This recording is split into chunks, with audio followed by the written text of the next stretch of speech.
We have the privilege of living in one of the greenest cities in the country, Portland. Half of our city's power comes from renewable sources, a quarter of the workforce commutes by bike, carpool, or public transportation, and it has 35 buildings certified by the U.S. Green Building Council.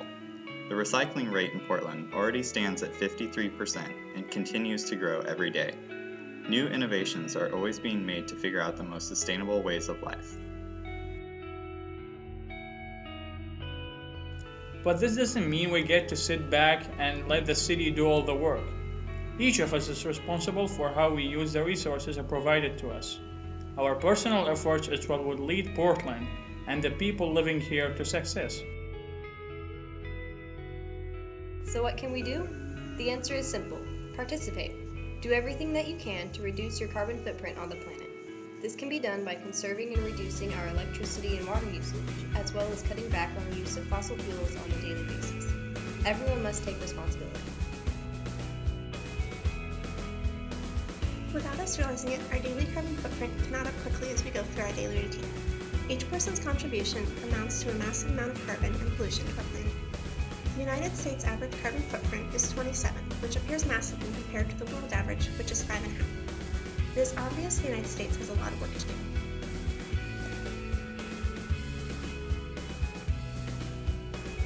It all starts with individual efforts. Just changing a few decisions every day can make a huge difference, especially as many people take part. Unplug your electronics when you are not using them. Turn off every light you don't need. Take shorter showers. Take the bus or MAX. Carpool, bike, or walk.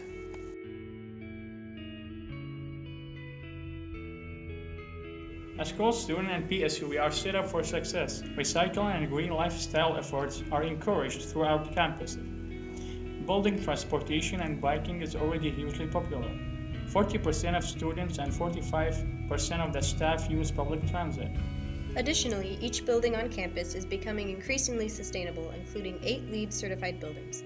They include energy efficiency features such as geothermal heat pumps, efficient windows and lighting, solar arrays, motion sensing lights, low flow toilets and sinks, and more.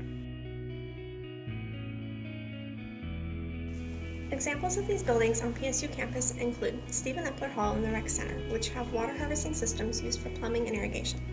Buildings with water-saving mechanisms such as low-flow sinks, dual-flush toilets, and waterless urinals include the Broadway Building, Epler Hall, and the Center for Engineering, Science, and Technology. Buildings such as Kramer and Lincoln Hall have solar arrays integrated into the structure to provide for up to 2.9% of the daily energy demand. Eco-roofs are beautiful ways to lengthen the lifespan of a roof, reduce the building's stormwater runoff, and reduce energy consumption by modifying rooftop heat loss in cold weather and maintaining cooler indoor temperatures during warmer months. PSU has eco-roofs on the roof of the Broadway Building, the Engineering Building, Shattuck Hall's Ecological Learning Plaza, and more.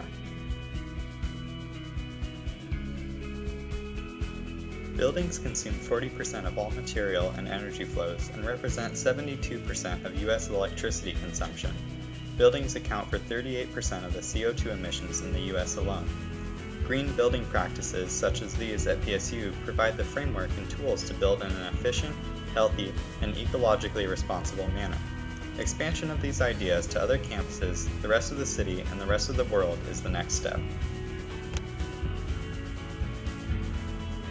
Portland State University is one of 665 participants in the American College and University President's Climates Commitment. The 2010 PSU Climate Action Plan has already begun. The plan is to reach a goal of carbon neutrality by 2040. In 2008, each student and employee gave off nearly 3.85 tons of carbon despite our already green campus. This is why the new plan is necessary.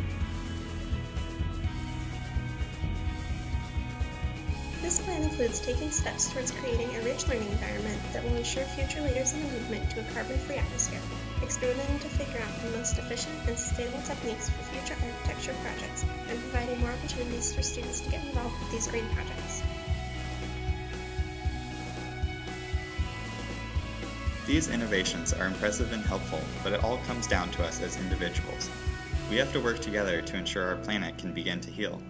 These buildings depend on us to use them wisely as well as continue to come up with new ways to keep our planet green and make the difference our world needs.